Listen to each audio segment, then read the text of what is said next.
Every day, something dramatic happens in the Caribbean that affects our lives. We'll give you the details. We'll give you the facts on Caribbean Perspective with Eddie Frederick. Host Eddie Frederick. So glad you can join us. St. Lucia's opposition leader wins a case against Dr. Ernest Hilaire at the level of the Privy Council. This story takes the lead in today's edition of Caribbean Perspective for Thursday, 15th June 2023. Details after this important message. The hurricane season is now upon us, so we as Caribbean people need to remember to think safety and be prepared. Avoid venturing outside during a storm or hurricane, especially if there are strong winds.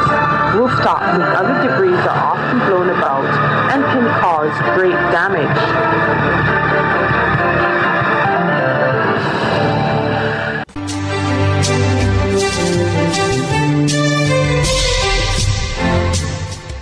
Welcome back.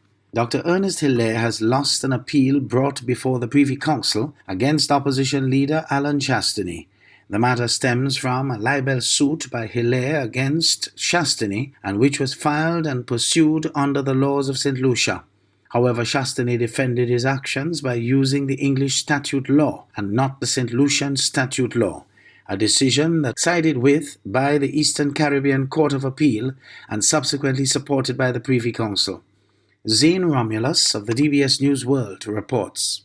The Privy Council's ruling to uphold the decision of the Eastern Caribbean Court of Appeal brings to an end a defamation suit brought by Castries South MP Dr. Ernest Hilaire against the opposition leader in 2017. The allegations made by the opposition leader were in relation to Hilaire's tenure as UK Commissioner and his involvement with Saudi Arabian billionaire Walid Jufali. Chastany's defense relied on the Defamation Act of 2013 of the United Kingdom, which he contended was imported into St. Lucian law. It was agreed at the hearing of the applications in the High Court that the issue of the importation of the Act should be heard as a preliminary issue, as it would determine the viability of each party's pleadings. In the High Court, it was determined that the Civil Code did not import the Act into St. Lucian law. This was appealed by Chastany in the Eastern Caribbean Supreme Court, which ruled in favor of Chastany. Ernest Hilaire would seek the Privy Council's judgment on this matter, but would lose his appeal. Speaking on a local radio program on Tuesday, the opposition leader said that this was a landmark decision and that the Privy Council's judgment was the right one. There is no law for defamation in St. Lucia.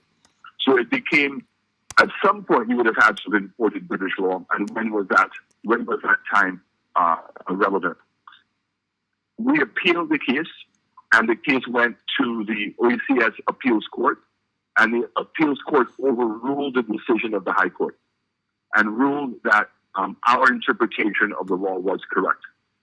And Hilaire then decided to appeal that position, that decision, and went to the Privy Council. And we have now won the Privy Council case. So being both a Caribbean Court of Judges, the Appeals Court of the OECS, as well as the Privy Council, have agreed with our application of the law. A press statement was issued by Hilaire on the Privy Council's decision. In his statement, he said he strongly believes it was an unfortunate decision for St. Lucia and that it undermines the legal jurisprudence of the country.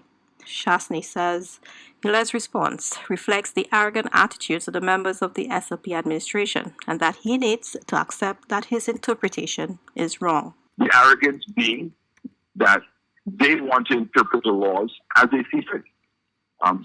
I've had the example of what's taking place in the Parliament, where standing orders and constitutional rights are being breached, and they refuse to accept that what they're doing is wrong.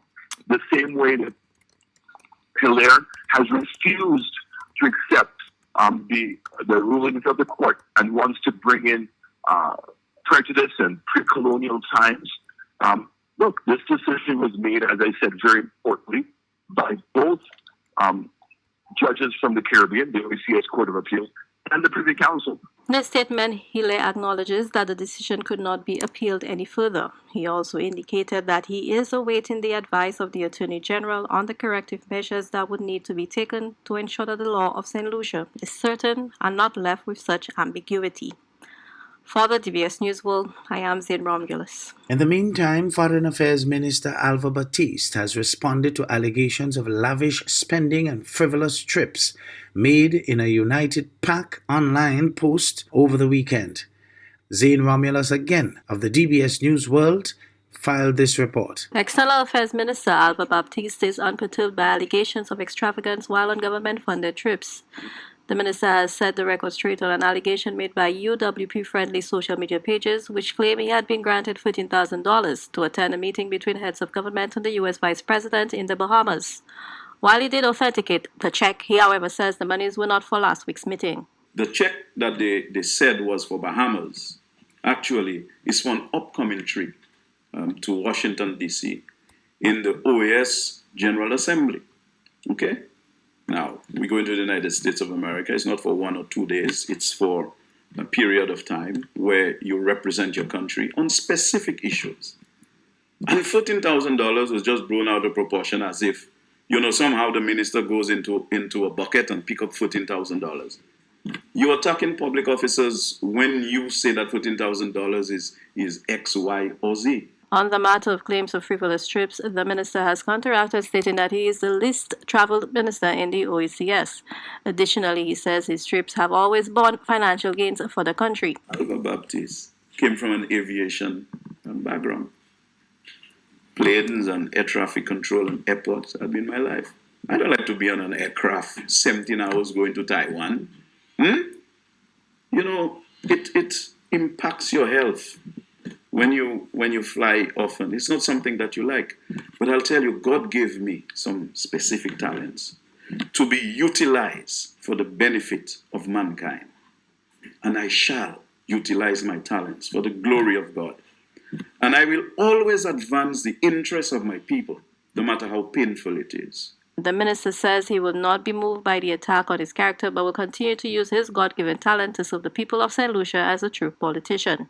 I have been attacked and criticized, but I remain calm because I am confident in the promise of God that He's going to protect His children. And those who don't want to believe that God is supreme, they learn to the cost that they ought to acknowledge that.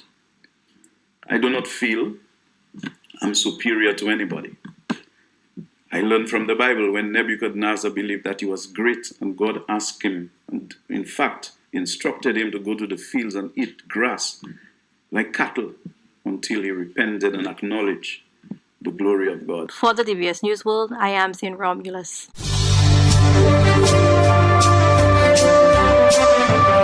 You're listening to Caribbean Perspective with Eddie Frederick.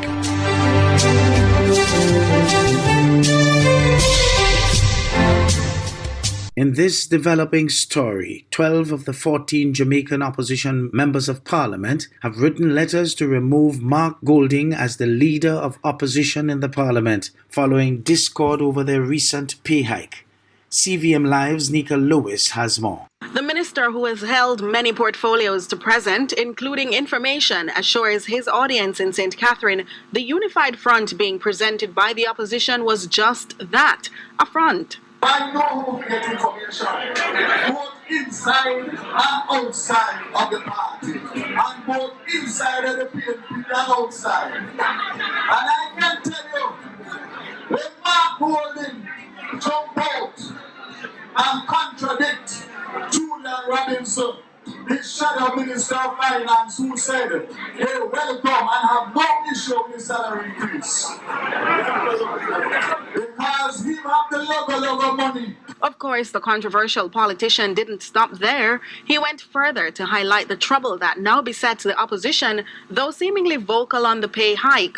Some opposition members went as far as demanding a rollback later. He now besides saying he can take a pay cut.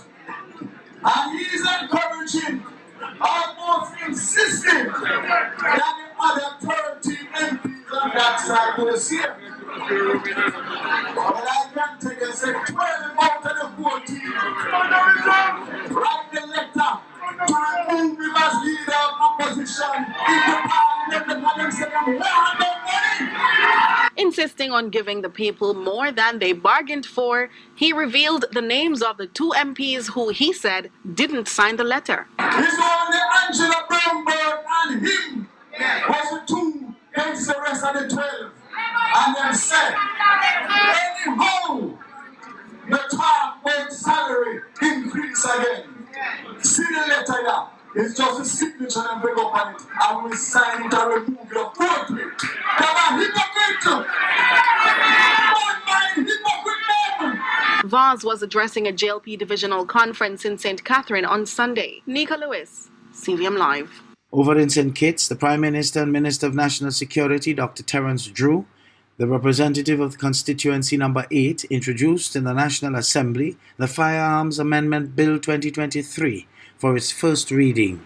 Similarly, Deputy Prime Minister Dr. Jeffrey Hanley, representative for constituency 1, introduced for the first reading the Freedom of Conscience Cannabis Bill 2023.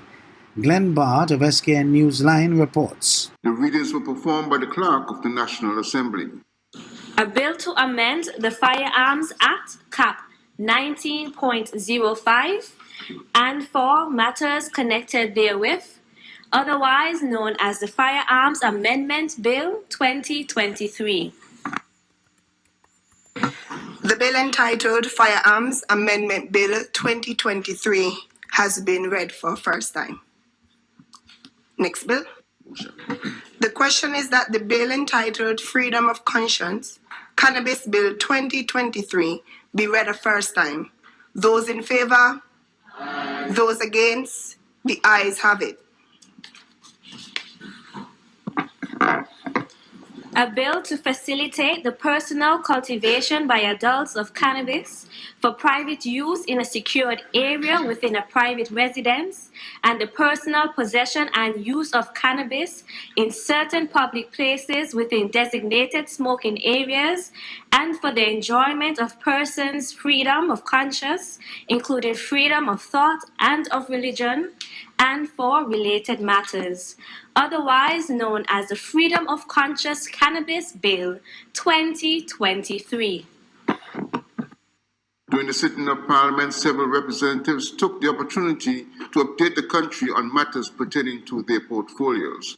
Glenn Bart reporting for SKN Newsline. Governor of the Eastern Caribbean Central Bank, Timothy Antwine, paid a special visit to T.N. Kim Kernan School on Tuesday. The visit was part of the activities to mark the continuing celebrations of the bank's 40th anniversary. Rakib Aparicio of ABS News reports. T.N. Kernan School has long benefited from the support of the Eastern Caribbean Central Bank.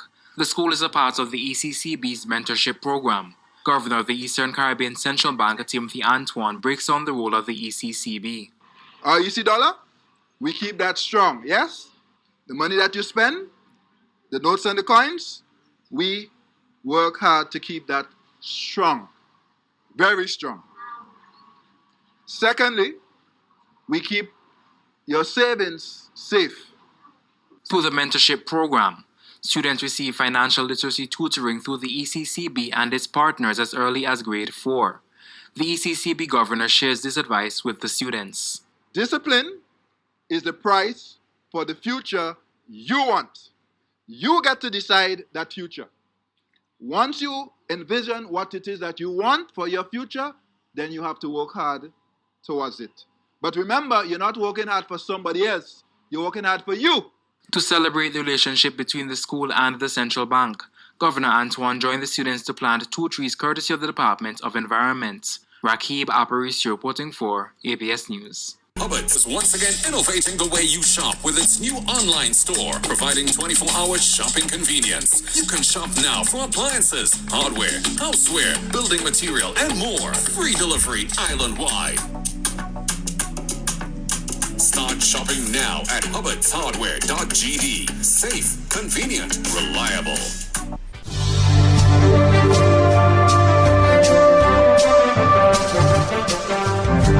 I am Eddie Frederick. This has been Caribbean Perspective, a whole new approach to highlighting developments in the Caribbean. In the meantime, please continue to log on to CaribbeanPerspective.com for more daily news and more.